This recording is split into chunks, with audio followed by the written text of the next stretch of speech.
누가복음 11장 1절로 4절 이렇게 기도하라. 6번째 시간이요, 마지막 시간이 되겠습니다. 오늘은 우리 예수님께서 가르쳐 주신 주기도문에서 우리와 관련된 두 번째 청원과 세 번째 청원을 살펴보고자 합니다. 두 번째 청원 내용이 4절에 나와 있습니다. 우리가 우리에게 죄 지은 모든 사람을 용서하오니 우리 죄도 사하여 주시옵고. 예수님께서 용서에 대한 간청을 하나님께 드리는 기도를 통해서 하나님의 백성인 우리가 용서의 삶을 살아야 한다고 가르치고 계십니다. 오늘 본문 말씀 용서에 대한 기도 내용을 가만히 살펴보면은 뭔가 좀 이상하게 들리지요. 마치 조건적인 기도 같고, 또한 우리가 하나님보다 더 나은 인격차인 것처럼 들립니다. 우리가 우리에게 죄 지은 모든 사람을 용서하오니 우리 죄도 사하여 주시옵고. 자칫하면 하나님, 우리가 우리에게 죄 지은 모든 사람을 용서한 것처럼 우리 죄를 용서해 주세요, 이렇게 해석이 될 수 있습니다. 이 같은 생각은 매우 잘못된 생각입니다. 어떻게 우리의 의의가 하나님의 의의보다 높을 수 있겠어요? 이 구절에 대한 원문은 우리 죄를 사하여 주시옵소서가 먼저 나오고 있어요. 그러니까 정확한 해석은 하나님, 우리 죄를 사하여 주시니 우리들이 우리에게 죄를 지은 모든 사람을 용서하게 하옵소서, 이것입니다. 이를 다른 각도로 해석하면은 우리가 우리에게 죄 지은 모든 사람을 용서하지 않으면 하나님, 우리 죄를 용서하지 마옵소서가 되는 거예요. 굉장히 섬뜩한 말씀이죠. 우리가 우리 쪽 좋은 쪽으로만 해석하면 안 돼요. 우리에게 죄 지은 모든 사람에게, 이렇게 나옵니다.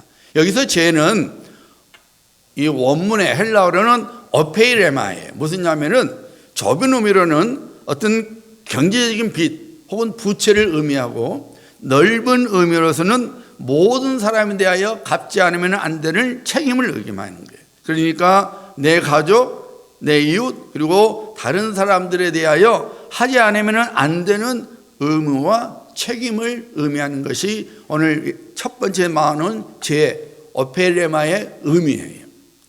두 번째, 우리 죄를 사하여 주시옵소서. 이 죄는 원문에는 우리가 여러분이 잘 들은 하마티아, 하나님의 기준대로 살지 못해서 오는 죄, 성경에서 말하는 죄를 말하는 거예요. 그러니까 예수님께서 우리에게 주신 기도의 내용이 가르치면 뭐냐면, 하나님, 우리의 죄를 용서해 주셨으니 우리가 우리에게 어떤 부채를 진 사람, 내게 마땅히 해야 할 책임을 행하지 않는 사람을 용서하게 하옵소서, 그 말이에요. 우리 모두는 그리스도 예수 안에서 죄 용서를 받은 신분입니다. 허물과 죄로 죽었던 우리를 위하여 우리 예수님께서 십자가에서 우리를 대신하여 죽어주심으로 인해서, 그의 피를 흘려주심으로 인해서 우리의 죄가 사함을 입었습니다. 우리가 죄 사함을 입은 데에서는 우리가 한 일이 아무것도 없습니다. 순전히 하나님의 은혜로 이루어졌습니다. 그래서 에베소서 2장 8절은 이렇게 선포하죠. 너희가 그 은혜에 의하여 믿음으로 말미암아 구원을 받았으니 이것은 너희에게서 난 것이 아니요 우리 공로가 아니라고 말입니다.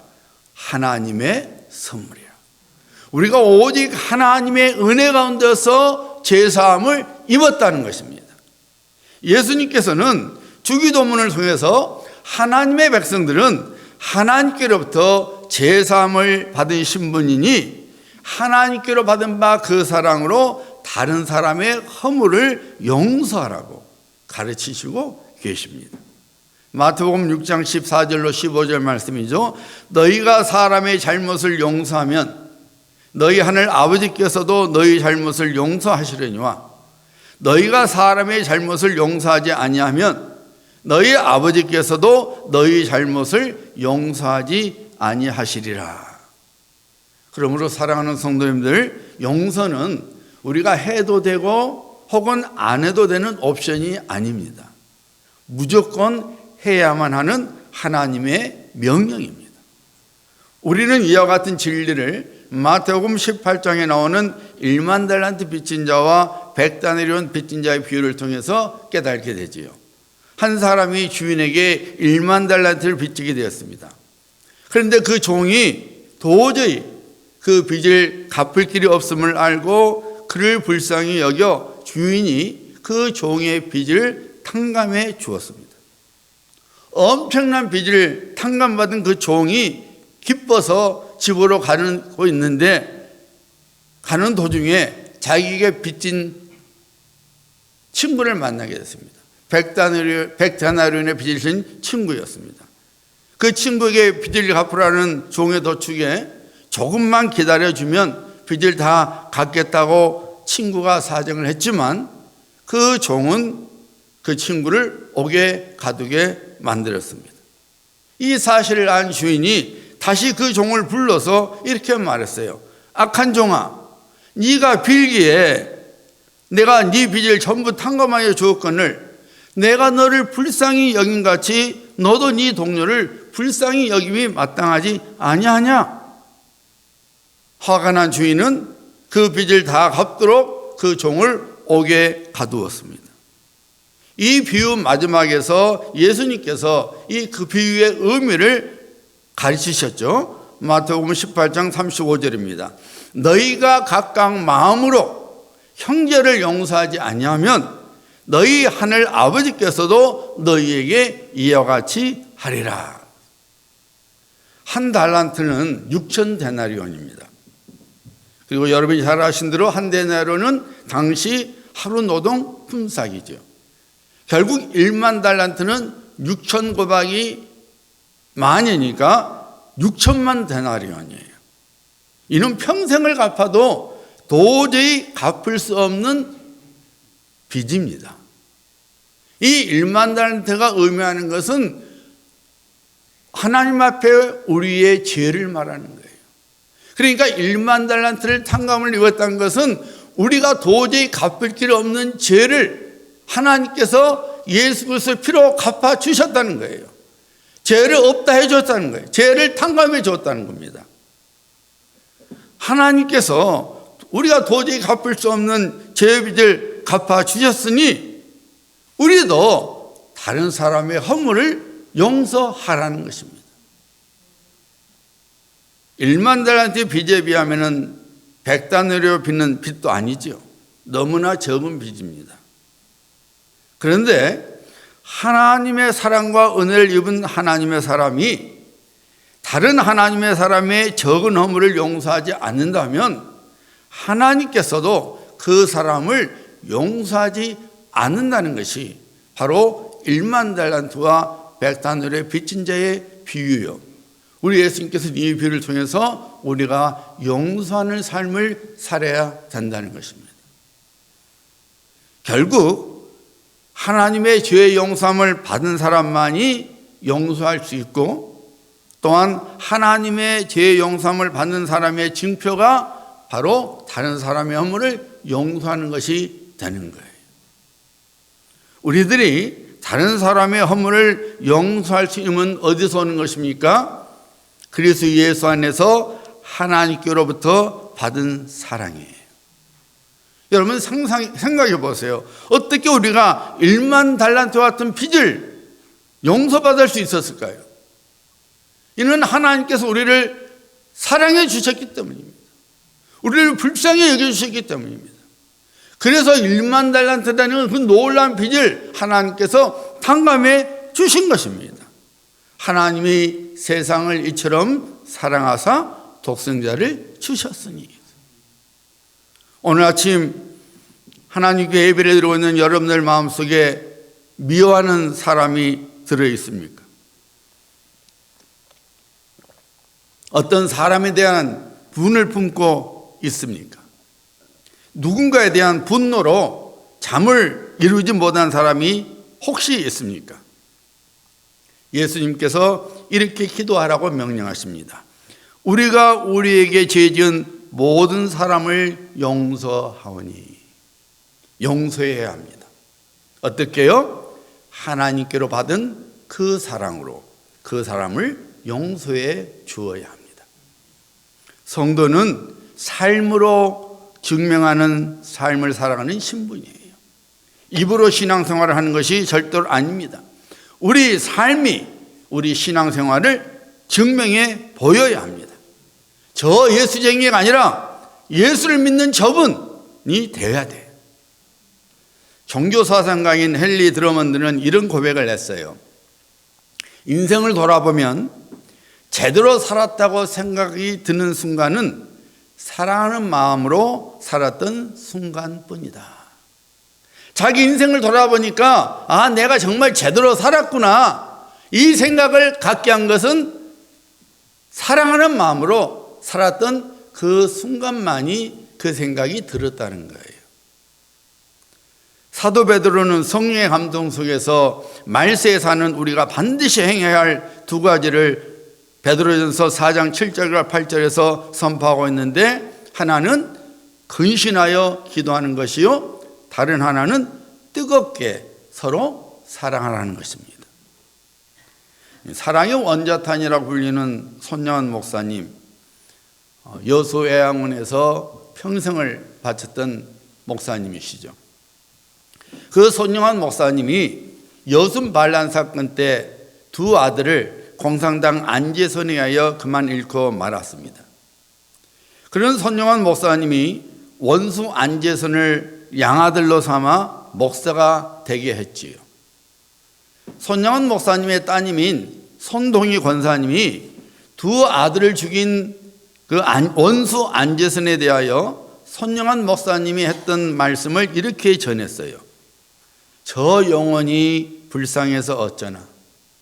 내 아들들은 죽어서 천국에 갔지만 안재선은 죽으면 지옥 갈 텐데 저 영혼이 불쌍해서 어쩌나. 그를 살려야 한다. 그를 용서해야 된다. 그를 사랑해야 한다. 손양 목사님이 딸인 딸 손동희 권사님에게 저 안재선을 내 아들로 삼겠다니까 손동희 권사님이 아버지, 용서하는 것까지는 제가 받아들이겠지만 아들을 삼는 것은 절대로 용납할 수 없다고 울음을 터뜨리며 막았어요. 그때 손영환 목사님이 따님에게 이렇게 말했다고 합니다. 동희야, 용서만 가지고서는 안 된다. 원수를 사랑하라고 했으니 사랑하기 위해 아들을 삼으려는 것이다. 손양훈 목사님은 딸 손동희 권사님을 통해서 안재선이 처형당하기 10분 전에 용서해달라는 탄원서를 관계자들에게 전달하여 사형을 면하게 했을 뿐만 아니라 아들로 삼아 주의 종이 되게 했습니다. 손양훈 목사님은 제1계명 너는 나 외에 다른 신들을 내게 두지 말라, 제2계명 너를 위하여 우상을 만들지 말라를 지켜야 한다면은 원수를 사랑하라는 계명 또한 지켜야 한다고 말했던 것입니다. 이런 손양훈 목사님의 권면은 오늘날 우리가 반드시 우리 삶 속에서 지켜야 할 권면의 말씀이죠. 이 말씀은 내가 지킬 수 원하니까 내가 순종하고, 이 말씀은 내가 원하지 않으니까 순종하지 않는 것이 아니라 제1계명 나 외에 다른 신을 내게 두지 말라는 그 말씀에 내가 순종해야 된다면 원수를 사랑해라고 명령하신 주님의 말씀에도 우리는 순종해야 하는 것입니다. 용서의 미학을 쓴 루이스 스미스 신학자는 용서의 3단계를 이렇게 말했어요. 첫째로 상처를 준 사람의 인간다움을 재발견하는 것이 첫 번째 단계라는 겁니다. 내게 상처를 주었다고 미워하지만 말고, 그래도 이전에 그 사람이 내게 보여준 호의, 친절함, 배려, 좋았던 관계, 그리고 사랑 등을 찾아보라는 것입니다. 그러면은 용서하고자 하는 마음이 생긴다는 거예요. 용서의 두 번째 단계는 내가 보복할 수 있는 권리를 포기하는 것입니다. 이 단계에서는 우리가 하나님께로 받은 용서와 사랑을 깨달아야 합니다. 그리고 그 말씀에 순종해서 우리도 용서해야 되는 것이죠. 세 번째 단계는 내게 상처를 준 그 사람의 행복을 빌어주라는 것입니다. 상처를 준 사람의 행복을 구할 때에 그때서야 내 마음의 상처가 치료가 된다는 것입니다. 내 안에 있는 미움과 증오의 짐승이 사라지게 돼서 상처가 가져다 주는 후유증과 악몽으로부터 완전히 벗어나게 된다는 것입니다. 다시 말씀드리면 축복의 조라는 것입니다. 사랑하는 성도님들, 우리가 매일 어떤 간청을 하나님께 해야 합니까? 하나님께서 제 죄를 용서해 주신 것처럼 저도 다른 사람의 허물을 용서하게 하옵소서라는 기도를 매일 드려야 합니다. 예수님께서 가르쳐 주신 마지막 기도 간청이 무엇입니까? 본문 말씀 4절 하반부입니다. 보시길 바랍니다.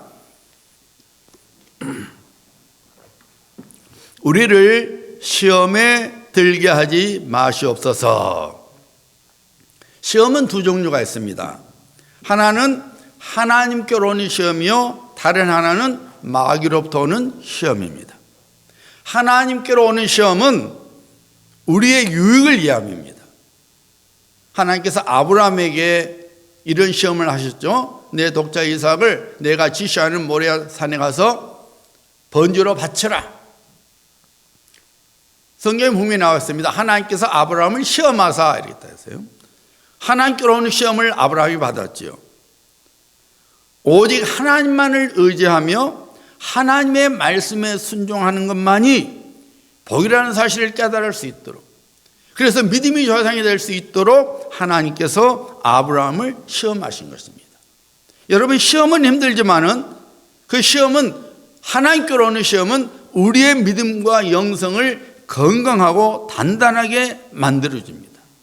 시험을 통해서 하나님의 뜻을 배우게 되고 또한 확증하게 됩니다. 여러분, 하나님께로 오는 시험은 우리의 유익을 위한 시험이니까 우리에게 맞는 시험이 와요. 학생들이 학교에서 시험을 보는 것은 그 학생의 유익을 위해서 시험을 보죠. 그러면 여러분, 어떤 시험을 받아요? 초등학교 1학년한테 중학교 1학년 시험 안 줘요. 그렇잖아요. 중학교 1학년한테 고등학교 3학년 시험 안 줍니다. 중학교 1학년이면 중학교 1학년에 맞는 시험 문제를 내고, 고3이면 고3에 맞는 시험을 내는 거죠. 왜요? 그 시험을 통해서 그 학생의 유익을 주고자 함이에요. 그러니까 하나님께서 우리에게 시험을 줄 때 우리에게 맞는 시험을 주시지 우리가 감당할 수 있는 시험을 절대로 안 주셔요.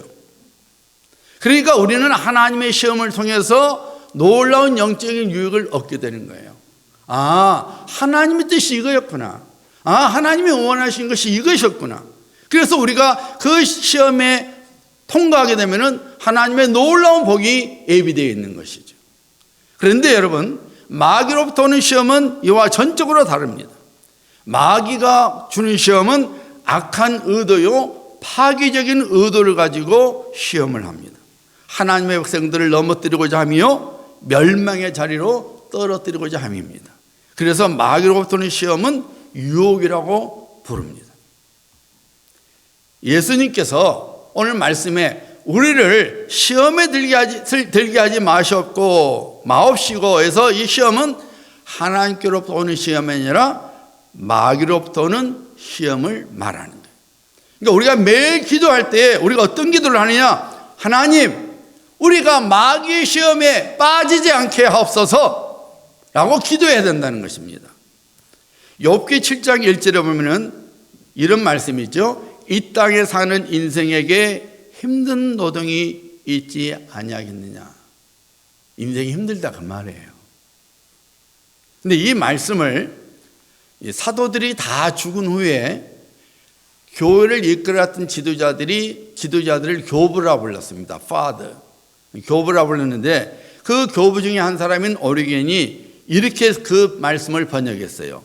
세상에 사는 인생에게 시험이 그칠 때가 있겠느냐. 무슨 말씀이에요, 여러분? 이 세상에 사는 동안 우리는 유혹으로부터 피할 길이 없다는 거예요. 마귀로부터 오는 유혹은 세상 환경과 전혀 상관이 없습니다. 뭔가 부족하고 어려운 환경에만 시험이 있는 것이 아니라 많은 것으로 차고 넘쳐도 거기에 시험이 있습니다. 모든 것이 갖추어진 에덴 동산에서도 마귀가 아담과 하와를 유혹하지 않았습니까? 또한 악한 일에만 마귀의 시험이 있는 것이 아니라 선한 일을 할 때에도 마귀의 시험은 있습니다. 우리 예수님께서 광야에서 40주야 금식기도를 마치자 제일 먼저 찾아온 것은 누구였어요? 마귀였습니다. 예수님을 유혹했어요. 예수님을 시험했어요. 여분 하나님 앞에 의인 중에 의인이었지만은 마귀가 시험을 했습니다. 하나님을 경외하고 충성스러운 종의 삶을 살았던 요셉은 마귀가 보디발의 아내를 통해서 시험하지 않았습니까? 예수님께서 천국 복음을 전파하시고 성령께서 주신 권능으로 모든 착한 일을 행하셨을 때도 마귀는 바리새인들과 서기관들을 통해서 끊임없이 예수님을 시험했습니다. 악한 일을 할 때만 시험이 있는 게 아니라 우리가 선한 일을 할 때도 마귀는 시험해요. 우리가 어려울 때만 마귀가 시험한 게 아니라 우리가 차고 넘치는 환경에 있을 때도 마귀는 시험합니다. 우리 인생은 마귀의 시험 속에 있는 거죠. 결국 여러분, 우리들이 이 세상에 사는 동안에는 여러 종류의 시험들을 맞닥뜨리며 살게 되는 것입니다. 그리고 이런 시험들은 마귀로부터 옵니다. 목적은 우리 예수님께서 말씀하신 대로 우리 인생을 도둑질하며 죽이며 그리고 멸망시키고자 함이죠. 그런데 여러분, 마귀는 절대로 우리에게 시험에 빠지도록 강요할 수 없습니다. 그럼 내가 시험 든 거 마귀 때문에 아니에요.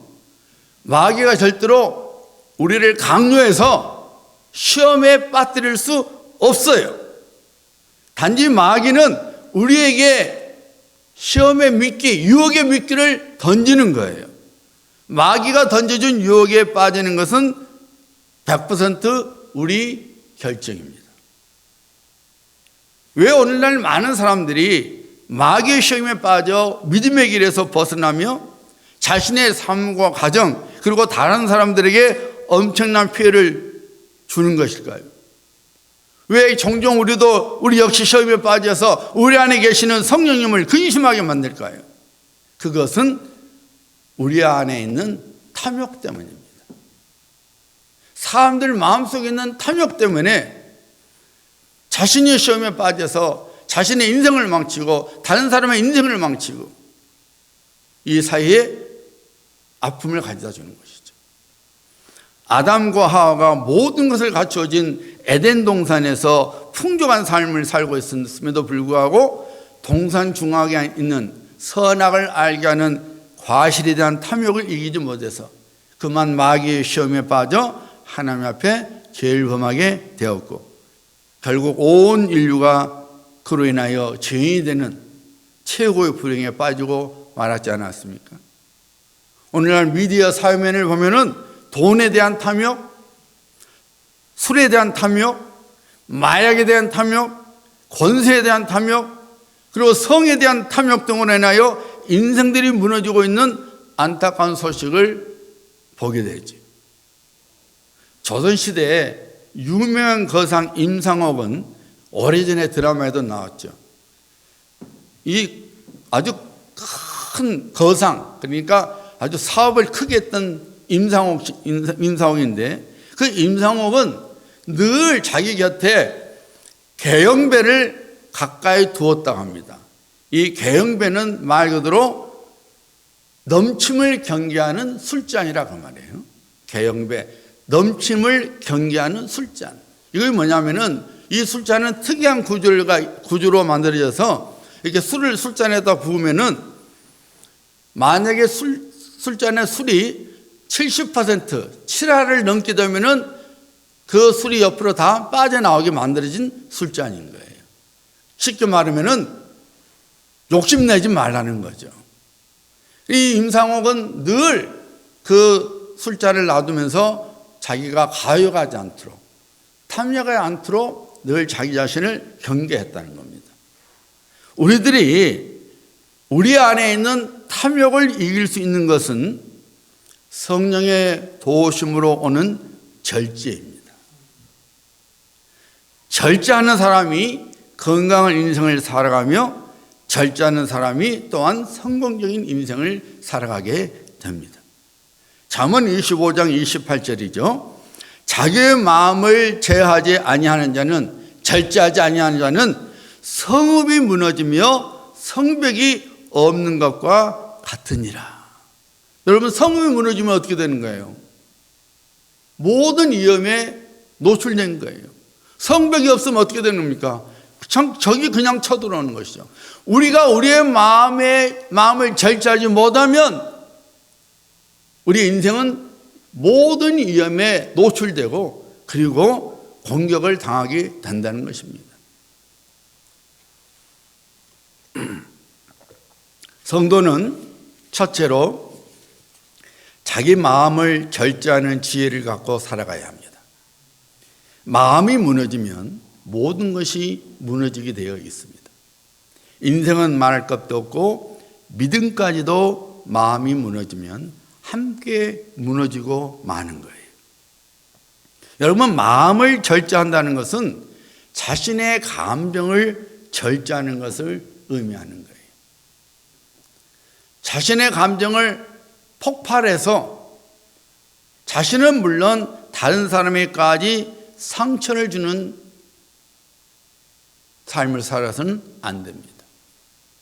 어떤 사람은 그렇게 말하죠. 자기 감정을 다 폭발시켜서 상대방을 마음을 완전히 상처를 주고 나서 자기는 뒤끝이 없다고 말을 합니다. 이건 아니죠.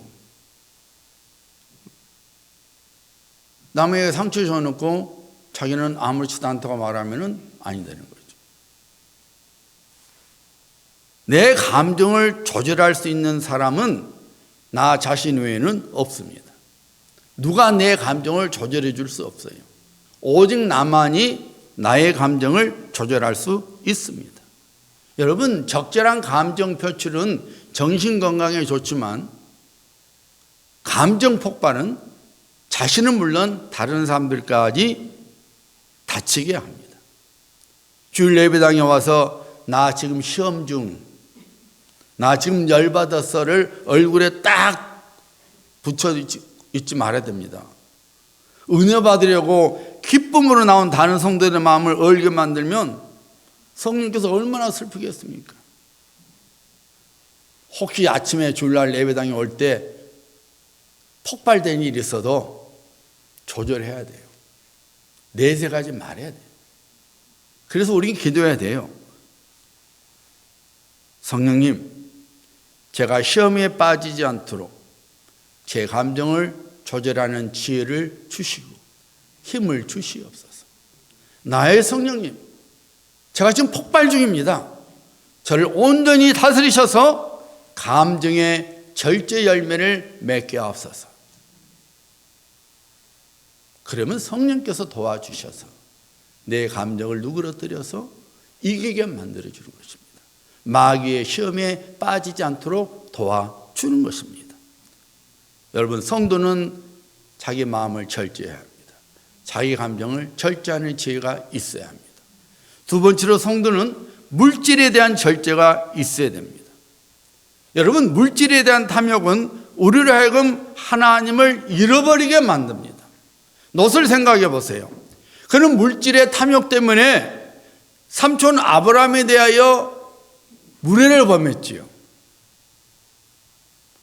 삼촌 먼저 하세요. 이거 정상이죠.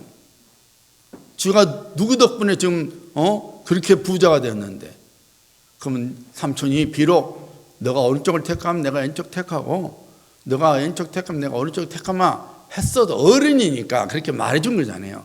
그러면 삼촌 무슨 말씀이세요? 제가 이렇게 살아온 거 다 삼촌 덕인데 삼촌이 정하세요. 그러면 제가 그 다음 거 하겠습니다.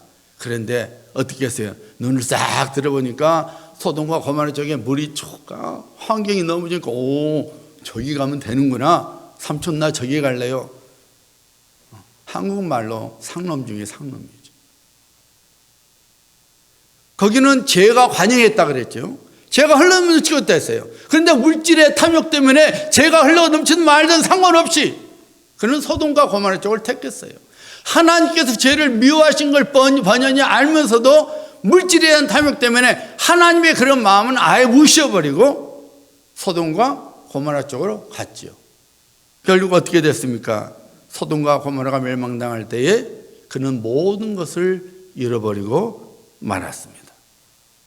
가룟 유다는 물질 탐욕으로 인하여 예수님을 쫓아다녔을 때부터 돈께 손을 대다가 결국 은30에 예수님을 배반하고 말았습니다. 결국 그는 차라리 나지 않았으면 좋았을 거라는 인생의 최대 실패작이 되고 말았어요. 아간은 물질 탐욕에 인하여 온 이스라엘 백성들이 전쟁에서 패배하게 만들고 결국 그는 이스라엘 백성들의 돌에 맞아 죽음을 당하고 말았습니다. 사랑하는 성도님들, 날마다 일용한 양식을 주셨고 기도를 하게 하신 예수님의 의도를 지난 설교 때 말씀드렸죠. 자족해야 합니다. 자족하는 마음으로 살아가야 합니다. 정함이 없는 재물을 의지하기보다는 모든 것을 후히 주시고 누리게 하시는 하나님께 소망을 두고 살아가야 합니다. 하나님께서 많이 맡겨주시면 감사하며 하나님 뜻을 분별하며 청지기 생활을 잘 해야 합니다. 하늘나라의 상급을 쌓는 물질 절제가 있어야 합니다. 하나님께서 내게 적게 맡겨주시면 적은 대로 하나님께서 때를 따라 주실 것을 믿고 감사하는 절제가 있어야 합니다. 성도는 물질에 대한 탐욕을 절제해야 돼요. 물질이 내 인생을 세워주는 것이 절대로 아닙니다. 물질이 절대로 우리 인생의 행복을 보증해 주지 않습니다. 오직 하나님께 소망을 두고 혹시 하나님께서 내게 많은 것을 맡겨주시면 하나님 뜻대로 그것을 사용하고 혹시 하나님이 내게 적게 맡겨주시면 하나님께서 언젠가 채워주실 걸 믿고 감사하며 살아가야 하는 겁니다. 그것이 바로 물질을 탐욕을 이길 수 있는 절제의 마음인 겁니다.